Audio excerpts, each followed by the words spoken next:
ফ্যাসিবাদের আমলে সংগঠিত সকল গণহত্যার বিচার এবং দেশি বিদেশি ষড়যন্ত্র রুখে দেওয়ার দাবিতে প্রথম আলোচনার অংশে ২৪-এর গণ অভ্যুত্থান সহ এই গত দেড় দশকের ফ্যাসিবাদের আমলের যে গণ হত্যা এবং মানুষের উপরে বিশেষ করে ভিন্ন মত এবং বিরোধিতার কারণে যে নির্যাতন নিপীড়ন হয়েছে তার বিচার আমরা সবাই দাবি করছি।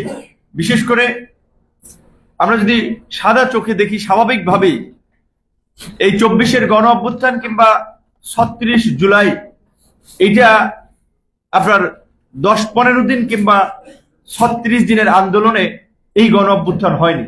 এর পেছনে একটা দীর্ঘ প্রেক্ষাপট রয়েছে, অসংখ্য মানুষের ত্যাগ এবং নির্যাতন নিপীড়ন বঞ্চনার ইতিহাস রয়েছে। বিশেষ করে ভারতীয় নীল নকশায় ২০০৮ সালের ক্ষমতায় আসা আওয়ামী লীগ ক্ষমতা এসেই প্রথম বাংলাদেশের স্বাধীনতা সার্বভৌমত্বের প্রতীক সামরিক বাহিনীকে পঙ্গু করার জন্য বিডিআর বিদ্রোহের নামে মেধাবী দক্ষ চৌখস সামরিক অফিসারদেরকে হত্যার মিশন বাস্তবায়ন করেছিল, আপনারা দেখেছেন। ২০১৩ সালে এই শাপলা চত্বরে দল মত নির্বিশেষে সারা দেশ থেকে আগত আলেম ওলামাদের উপরে রাতের অন্ধকারে কি বিভীষিকাময় বর্বরোচিত হামলা চালিয়েছিল সেটি আপনারা দেখেছেন, এবং সেই ঘটনা নিয়ে সংসদ উল্লাস করে বলেছিল যে হুজুররা সাদা পাঞ্জাবিতে রং মেখে এসেছিল। এই সমস্ত কথা তো আপনারা শুনেছেন।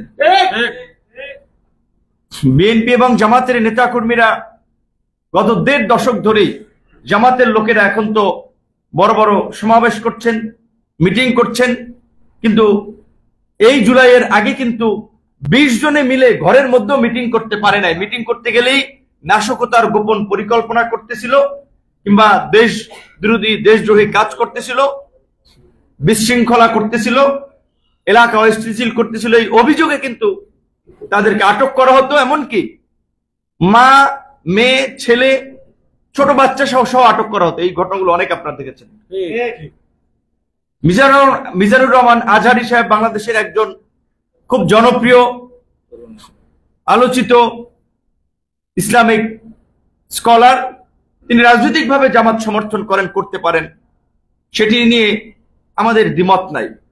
এই মিজানুর রহমান আজহারী সাহেবকে যখন দেশ থেকে গোয়েন্দা সংস্থা যেতে বাধ্য করেছিল তখন কিন্তু আমরাই প্রতিবাদ করেছিলাম যে একজন উদীয়মান তরুণ আলেম যিনি ধর্মীয় দৃষ্টিকোণ থেকে আলাপ আলোচনা করে, মানুষকে হেদায়েতের পথে ডাকেন, মানুষকে সঠিক পথে আহ্বান করেন, তার রাজনৈতিক যদি মতাদর্শ থেকেও থাকে সরকারের অধিকার নাই তাকে দেশ থেকে বিতাড়িত করার।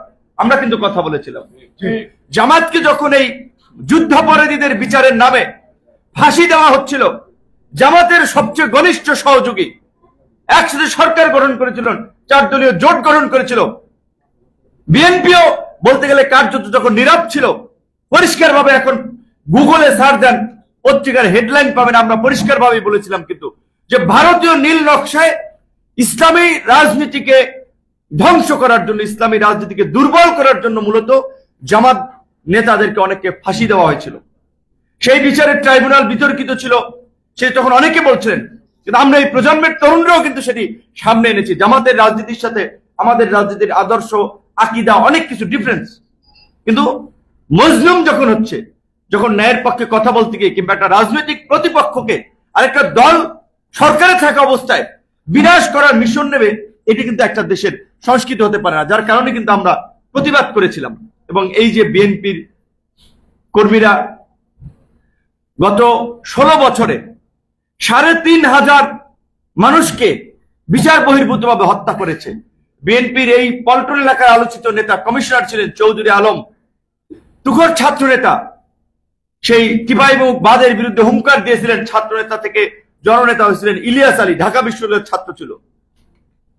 এই কসাই এখন জেলে, জিয়াউল হক।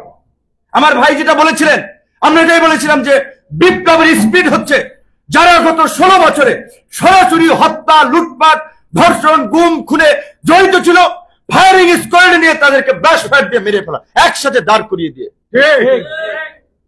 আজকে এই পুতু পুতু করে বিচার করা হচ্ছে, তদন্ত করা হচ্ছে, এই গোড়ার ডিম করতে করতে কাম সাইরে দেবে। করতে তারপর দেখবেন নির্বাচন হয়ে গেছে, রাজনৈতিক সরকার ক্ষমতা আসলে রাজনৈতিক ইন্টারেস্টের জায়গা থেকে দেশি বিদেশি অনেক দেন দরবারের রাস্তা খুলে যাবে, শেষ পর্যন্ত বিচার আচার নাও হতে পারে, বাস্তবতার আলোকে বলছি।